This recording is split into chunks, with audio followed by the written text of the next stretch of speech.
ব্যবস্থা, যেটা একটু আগে বলা হয়েছিল যে রাবার বুলেট অথবা সচেতন সাবধান করে দেওয়া, সেই ব্যবস্থাগুলো নিতে হবে। আমি মনে করি যে আমাদের শুধুমাত্র রাষ্ট্রীয় পর্যায়ে থেকে না, রাষ্ট্র টু রাষ্ট্র না, ওই এলাকার জনগণ যারা যারা এই হত্যাকাণ্ডের শিকার হচ্ছেন সেই কমিউনিটির মধ্যেও এক ধরনের সচেতনতা তৈরি করতে হবে, যে সচেতনতার মধ্য দিয়ে আপনাকে অনেক ধন্যবাদ। আপনি একটি গুরুত্বপূর্ণ বিষয় তুলে এনেছেন যে সচেতনতার প্রশ্নটি, এই প্রশ্নটি একটি গুরুত্বপূর্ণ। আমরা আরেকটু কথা বলে নিই চট্টগ্রাম জেলা আওয়ামী লীগের যুগ্ম সম্পাদক ও জেলা আইনজীবী সমিতির সাবেক সভাপতি জনাব অ্যাডভোকেট ইব্রাহিম হোসেন বাবুলের সাথে। আমি একই প্রশ্ন আপনাকেও করতে চাই। আপনি আমাদের বর্তমান সরকারের এই সীমান্তে হত্যাকাণ্ড নিয়ে যে ভূমিকা, সেই ভূমিকা আপনি সন্তুষ্ট কিনা, আপনি যদি খুব সংক্ষেপে একটু বলেন আমাদের। দেখুন, আমাদের কথাটা হচ্ছে যে কোনো হত্যায় কেউ আমরা সমর্থন করি না, আর বিশেষ করে সীমান্ত হত্যায় যেটা হচ্ছে সেটা তো সরকারও সমর্থন করছেন না, আমরাও করছি না।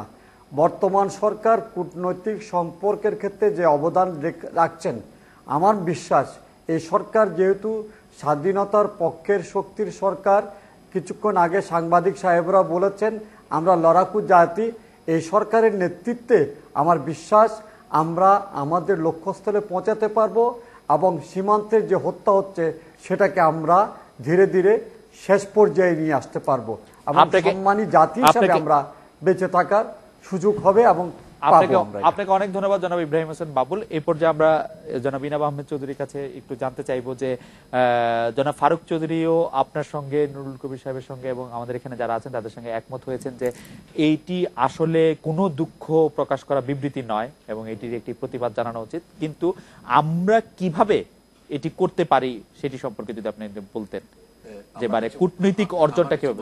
আমাদের বাংলাদেশের প্রত্যেকটি বিবেকবান মানুষকে দলমত নির্বিশেষে উঠে এসে এটাকে হৃদয়ঙ্গম করতে হবে যে এটা আমাদের দেশপ্রেমের প্রশ্ন, এবং তারা শুধু একটি রাজনৈতিক দলকে সমর্থন দেওয়ার অজুহাতে তাদের সুরটা নরম করে তারা যে অ্যাডজাস্টমেন্টের কথাবার্তা বলছেন এটা কিন্তু ঠিক হচ্ছে না। যেমন একজন এমপি কিছুক্ষণ আগে বলছিলেন, বুঝাই যাচ্ছিল তিনি সরাসরি জবাব দিতে পারছিলেন না, কুণ্ঠাবোধ করছিলেন, তিনি ইতিহাসকে নিয়ে চেয়েছিলেন। এখানে ইতিহাসে কোনো ব্যাপার নয়। আমি বলবো কিছুক্ষণ আগে আনোয়ার সাহেব যেটা বলেছিলেন যে আমেরিকা মেক্সিকোর কথা, এটা কিন্তু ঠিক নয়। আসলে হয়েছে কি, এটা অনস্বীকার্য যে বাংলাদেশের সঙ্গে ভারতের যে বর্তমান যে সম্পর্ক রয়েছে, বর্ডারে যেভাবে কিলিংস হচ্ছে, যেভাবে মানুষ হত্যা করা হচ্ছে, এটাকে কোল্ড ব্লাডেড মার্ডার বলা যায়। নুরুল কবির সাহেব বলেছেন যে কি কারণে তারা মারছে, তিনি একটা কারণ দেখিয়েছেন। আমি বলবো এই যে ট্রিগার হ্যাপি যেগুলো আছে বিএসএফ ঘুরে বেড়াচ্ছে, তারা বাংলাদেশকে মোটেই পাত্তাই দিচ্ছে না। তারা বাংলাদেশকে মানুষ হিসেবে গণ্য করছে না, একটা খোয়াড়ের মধ্যে রেখে দিয়েছে কাঁটাতারের বেড়া দিয়ে। চিন্তা করে দেখেন, পৃথিবীর কোনো কোথাও দেখেছেন এরকম, শুনেছেন কথা এগুলো? এই কোল্ড ওয়ারের সময় দেখেছি এই যে কখনো এরকম শুটিং হয়নি। নর্থ কোরিয়া, সাউথ কোরিয়া, কতগুলো বৈরী দেশও রয়েছে, কখনো এরকম হয়নি। আমাদের মাথা উঁচু করে বলতে হবে, দলমত নির্বিশেষে বাঙালি হিসেবে আমাদের দাঁড়াতে হবে এবং আমাদের বুঝতে হবে আমরা যদি এটা প্রতিবাদ করি, জোর করে প্রতিবাদ করি, নিশ্চয়ই আমাদের কথা মরুভূমিতে হারিয়ে যাবে না। আমাদের জাতিসংঘ রয়েছে, বিভিন্ন দপ্তর রয়েছে, আমাদের কূটনৈতিক থেকে নোট দিতে হবে, সবাইকে জানাতে হবে এই হচ্ছে কেন আমরা জানাই না? আজকে আমাদের যে প্রত্যেকে মারা গেছে, আমাদের উচিত পররাষ্ট্র মন্ত্রণালয় থেকে সবাইকে বিশ্বকে জানানো যে আমাদের এটা হয়েছে। এটা যদি করা হতো তাহলে দেখুন ভারত অনেক শিষ্টাচার মেনে চলতো, তারা ভয়ও পেত যে বাংলাদেশ এরকম মানে এমনি মাথা নিচু করে মরে থাকার জাতি নয়, সেটা তারা মানত। আমাদের এটা জানানো উচিত এবং এটাকে যে আমি নতজানু না বলে আমি কি বলবো, নিশ্চয়ই এটা নতজানু হচ্ছে, কেননা আমরা আমাদের বলিষ্ঠভাবে আমাদের প্রকাশ করতে পারছি না। আমরা যেন একটা আধিপত্যবাদের স্ফিয়ারে পড়ে গেছি এবং তাতে আমাদের নিন্দা করতে হবে, নিন্দা শুরু করতে হবে, নিন্দা করতে হবে, ধিক্কার জানাতে হবে এবং সারা পৃথিবীময় জানাতে হবে যে এটা তারা অনুচিত কাজ করছে। তারা তাহলেই আমার মনে হয় তারা এটা বুঝতে পারবে যে এটা অনায়াসে এমনি পার পাওয়া যাবে না, এবং এই পার পাওয়া যাবে না এই জিনিসটা এই বিএসএফ এর হত্যাকারীদের কাছে, বিএসএফ এর যে সৈন্য বর্ডার হত্যাকারীরা আছে সেই হত্যাকারীদের বুঝিয়ে দিতে হবে, আমাদের জয়েন্ট ইনভেস্টিগেশনের জন্য দাবি জানাতে হবে। আমরা যারা নুরুল কবিরের কাছে জানতে চাইবো যে বিএসএফ এর গুলিতে 11 বছরে 1100 লোক মারা যাওয়ার, 1100 বেশি লোক মারা যাওয়ার যে লিগেসি, সেই লিগেসি এবং বর্তমানে আমাদের করণীয় সম্পর্কে। তবে এর আগে একটা ছোট্ট বিরতি নিয়ে নিচ্ছি, বিরতির পরে আমরা ফিরে নিচ্ছি, আমাদের সঙ্গেই থাকবেন।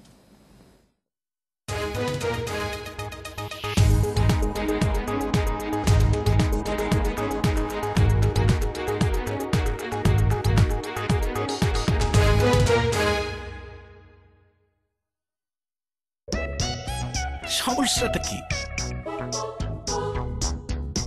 আমার আবার কি সমস্যা? আমার কোনো সমস্যা নাই তো, আমি ভালো আছি। স্বপ্নে কি দেখো সেইটা বলো। স্বপ্নে দেখি আমার চারপাশে অনেক টাকা আর আমি টাকার মধ্যে গড়াগড়ি খাই। টাকার স্বপ্ন দেখা তো দোষের না, আমিও দেখি। ওনার আসল সমস্যাটা কি? ও ঘুমের মধ্যে হাঁটতে হাঁটতে বাসা থেকে বের হয়ে যায়। আপনি ঘুমের মধ্যে কোথায় যান? কোথায় যাই মানে?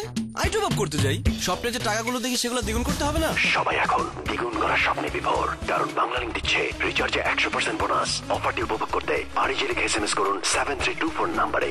যেখানেই দিন বদলের চেষ্টা, সেখানেই বাংলালিংক।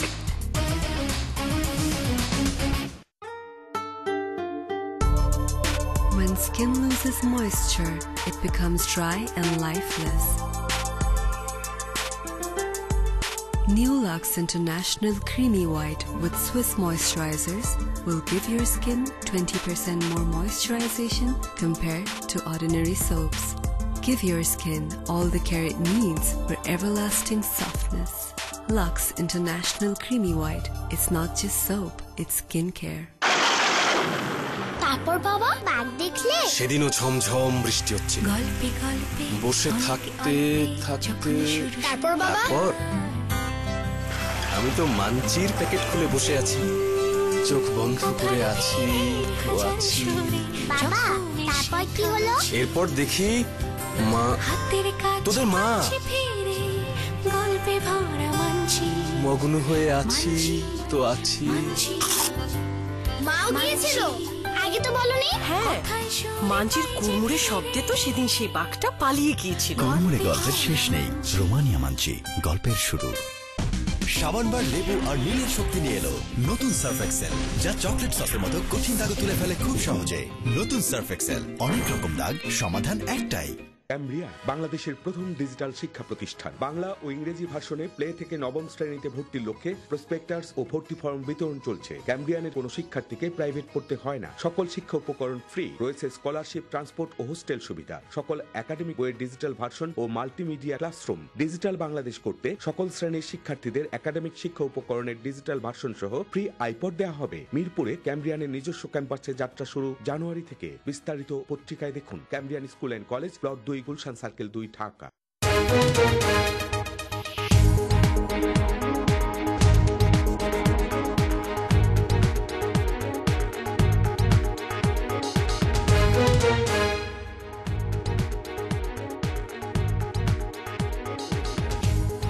বিরতির পর ফিরে এলাম আজকের বাংলাদেশে। আমরা যারা নুরুল কবির কাছে জানতে চাইছিলাম 11 বছরে 1100 হত্যাকাণ্ডের একটি লিগেসি। অনেকগুলো কথা উঠেছে মনোদিন ইতিমধ্যে। এক নম্বর হচ্ছে দুঃখ প্রকাশ সম্পর্কে। আমি মনে করি এই দুঃখ প্রকাশের 11 বছরে 1100 মানুষ মেরে এই দুঃখ প্রকাশের বিলাসিতা ভারত আমাদেরকে দেখাতে পেরেছে। কারণ হচ্ছে বিভিন্ন সরকার, আওয়ামী লীগ, বিএনপি নির্বিশেষে এই যে দেশপ্রেম, সংঘবদ্ধ দেশপ্রেম যেটা দেখানোর কথা ছিল, উচিত ছিল, প্রয়োজন ছিল, সেটা দেখাতে পারেন নাই। ভুলে যাওয়া উচিত নয়, বাংলাদেশের সঙ্গে ভারতের একটা যুদ্ধ হয়েছিল রৌমারিতে। সেই যুদ্ধটা বাংলাদেশ সূচনা করে নাই, ইন্ডিয়া আমাদের অঞ্চলে ঢুকে পড়েছিল। সেই যুদ্ধে যত স্বল্পস্থায়ী হোক না কেন, বাংলাদেশের এই যে বর্ডার গার্ডসদের পক্ষে আমাদের বাংলাদেশের জনতা ছিল বলে সেই যুদ্ধে আমরা জয়লাভ করেছিলাম। কিন্তু তারপরে যে খালেদা জিয়া সরকার এসেছিলেন, আপনাদের মনে রাখা উচিত, ফজলুর রহমান বিডিআর এর তৎকালীন বিডিআর যিনি নেতা ছিলেন, তাকে কিন্তু চাকরি হারাতে হচ্ছিল। সেই কাজটা ঠিক হয় নাই বলে আমি মনে করি। কারণ এটার মধ্য দিয়ে বাংলাদেশের দেশপ্রেমকে তৎকালীন সরকার ভিজাভি ভারতের আক্রমণ আমরা কিন্তু স্ট্যান্ড করতে পারি নাই। 2 নম্বর কথাগুলি কথা হচ্ছে খুব গুরুত্বপূর্ণ। আমরা মনে রাখা দরকার, ভারত একটা বড় দেশ, বিগ মানে গ্রেট নয়। যেই দেশ গ্রেটনেস দেখাতে পারে না, সে এই অঞ্চলে নেতা হওয়ার যোগ্যতা রাখে না। বড় মানেই, বৃহৎ মানেই মহৎ নয়। বাংলাদেশের সুযোগ আছে মহত্বতার, সেই মহত্বতার সুযোগ ধরেই কিন্তু আমরা বলছি না যে আমরাও এরকম তাদের সাধারণ মানুষকে হত্যা করে বিলাসিতা দেখাবো। কারণ আমরা কোনো ন্যাশনাল শভিনিস্ট নই। আমি যদি আপনি আমাকে ব্যক্তিগতভাবে জিজ্ঞাসা করেন, সারা পৃথিবীর বর্ডার উঠিয়ে দেওয়ার পক্ষের লোক আমি। সারা পৃথিবীর নেশন স্টেট বলে থাকবার কোনো দরকার নাই, এবং এখন থেকে 100-200 বছর পর হয়তো নেশন স্টেট বলে কিছু থাকবে না, শুধু মানুষের সমাজ থাকবে। সুতরাং আমরা এই যে তারা দুঃখ প্রকাশের যে বিলাসিতা করেছে, এইটার আমরা এই বিলাসিতা করতে চাই না। আমাদেরকে জাতীয়ভাবে, আন্তর্জাতিকভাবে, ভারতের মধ্যে এবং দেশের সংঘবদ্ধভাবে এই সংগ্রামটা করে চালিয়ে যাওয়া খুব বেশি গুরুত্বপূর্ণ। 3 নম্বর কথা হচ্ছে যে আমাদের কতগুলো জিনিস পরিষ্কার থাকা উচিত। আপনি খেয়াল রাখবেন, এক সময় 40 বছর আগে পাকিস্তানের সঙ্গে এই দেশের মানুষ যুদ্ধ করেছে। নানান সরকার, নানান দলীয় সুযোগ সুবিধার কারণে এই যে সেই যুদ্ধাপরাধীদের বিচার করা নাই, তাদের এখানকার কোলাবরেটরদের বিচার করা নাই। এইখানকার বামপন্থীরা কিন্তু সেই বহু বছর আগে এই পাকিস্তানিদের দালালদের বিরুদ্ধে নির্মূল কমিটি করেছিল। সেগুলো ছোট ছোট ছোট ছোট কমিটি একদিন কিন্তু অনেক দিন এসে আজকে কিন্তু সেই কোলাবরেটরদের বিচার হচ্ছে। আজকে বাংলাদেশের জন্য অত্যন্ত প্রয়োজন এই যে যারা নানান ভাষায় এজেন্ট হিসাবে হোক, অথবা ইতিহাস না বোঝার কারণে হোক, অথবা দেশপ্রেম বিবর্জিত হোক, তারা এই যে ভারতের পক্ষে সাফাই গায়। এটা বাংলাদেশের স্বাধীনতা যুদ্ধে যারা শহীদ হয়েছেন তাদের রক্তের সাথে বিশ্বাসঘাতকতা। শেষ কথা, বাংলাদেশের মানুষের সময় এসছে সংগতভাবে ভারতীয় দালাল প্রতিরোধ কমিটি গড়ে তুলবার। সেইটা সবচেয়ে প্রিয় কমিটি হবে বাংলাদেশে, আমি জানি। বাংলাদেশকে মর্যাদা দিবে না। আমার কথা খুব সিম্পল, ভারতের সাথে ডিল করতে হলে জাতি হিসাবে আমাদের ঐক্যবদ্ধ হতে হবে, এবং পৃথিবীর সব দেশই কিন্তু পররাষ্ট্রনীতির ক্ষেত্রে সরকার, অপোজিশন একত্র হয়ে তারা সিদ্ধান্ত গ্রহণ করে, এবং বিরোধী দলকেও একটা কনফিডেন্সের মধ্যে নিয়ে এসে করতে হয়, এবং বিরোধী দলকেও সরকারকে সহযোগিতা করার একটা মনোভাব সৃষ্টি করতে হয়। এটা যদি আমরা করতে পারি, দেশে এখন বর্তমানে দুটো শক্তিশালী রাজনৈতিক দল আছে, তাদেরকে ঐক্যবদ্ধভাবে যদি আমরা দাঁড়াই তাহলে এগুলো প্রতিহত করা সম্ভব। আপনাকে অনেক ধন্যবাদ। আপনাদের ধন্যবাদ জনাব ইনাম আহমেদ চৌধুরী, জনাব নুরুল কবির এবং জনাব আনোয়ারুল আলম। এই ছিল আজকের বাংলাদেশে অনুষ্ঠানে। আপনার মতামত বা প্রশ্ন পাঠাতে পারবেন আজকের .বাংলাদেশ@independent24.tv এই ঠিকানায়। দেখা হবে আগামীকাল এই একই সময়। শুভরাত্রি।